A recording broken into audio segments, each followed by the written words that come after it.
Now, when it comes to the pelvic floor, I think the number one thing to take away from this is that you likely have a tight pelvic floor.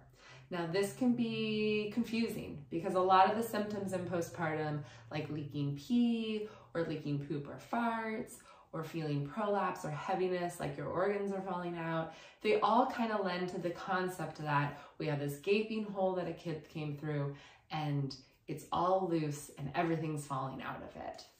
Now, the vaginal wall is what has been stretched out because a child came through it, but the muscles surrounding the vaginal canal, the pelvic floor muscles, went through a lot of trauma during birth, and so their response is to tighten up, like hold on for dear life. Now, the reason that we can have all of these symptoms and that we experience that are ultimately a weak pelvic floor because of a tightness is that a tight pelvic floor is a weak pelvic floor. And the reason for this is that a tight muscle cannot be contracted further. So the pelvic floor is meant to kind of ebb and flow with our breath throughout our day. And when there's an increase in demand on the system, so more pressure, it's able to respond with a contraction nice and easily to control that pressure so that our underwear remain dry. Now, when the pelvic floor is really, really tight, it has no room to do any sort of response. So it's a really small contraction, really weak, and so that pressure is unmanaged and it goes straight through and we pee ourselves when we cough or we sneeze. So a tight pelvic floor is a weak pelvic floor. A tight pelvic floor lends to symptoms such as incontinence and prolapse or heaviness, as well as pelvic pain, and an overactive bladder or just an increase in urgency of the bladder. So the number one goal in postpartum is to relax our pelvic floor, which might surprise many of you. Now, how do we relax our pelvic floor? Most of what a pelvic floor PT does is internal massage or release of internal trigger points of the pelvic floor, as well as scar tissue massage, which is another reason why the pelvic floor might be tight, is that it has scar tissue or a wound that it is protecting. A way that you have access to every single day is through our breathing.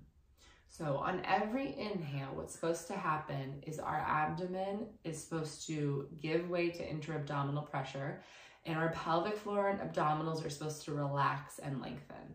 So we can use this to our advantage when we are relaxing our pelvic floor. So what we want to do is we want to focus on our breath in.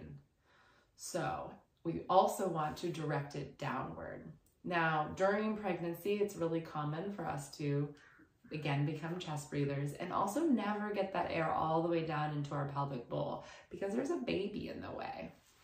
So it's really common for our breath never to get down there, which is what you're going to focus on relearning in order to relax the pelvic floor.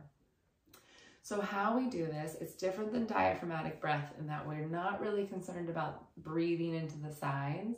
We're now wanting to breathe all the way down into the bowl of the pelvis. So I'm going to talk you through this. Now, ideally, we combine this pelvic floor breath with the sides to get that all the way down and around breathing that constitutes a great diaphragmatic breath. But I find it very effective to practice directly breathing into the pelvic floor because it is the tightest of the muscles with regards to our abdomen. And one of the more tight areas that restrict our diaphragmatic breath.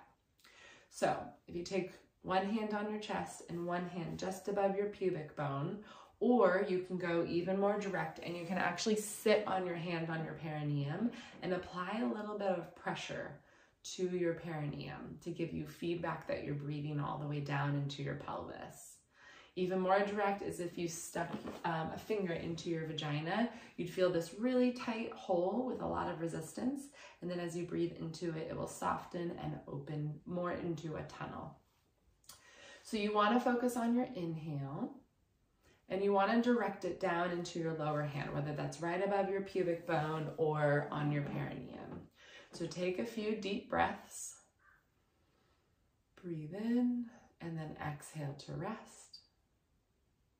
Breathe in And then exhale to rest. Now it's subtle, but what you'll feel if your hand's on your perineum is that the tissue of the perineum comes a little bit into your hands. Or if you're feeling right above your pubic bone, you'll feel that you are able to fill up your hand. Now you can visualize the bowl of your pelvis and you can think about breathing all the way down into that bowl, trying to get a sensation of letting go of any tension there.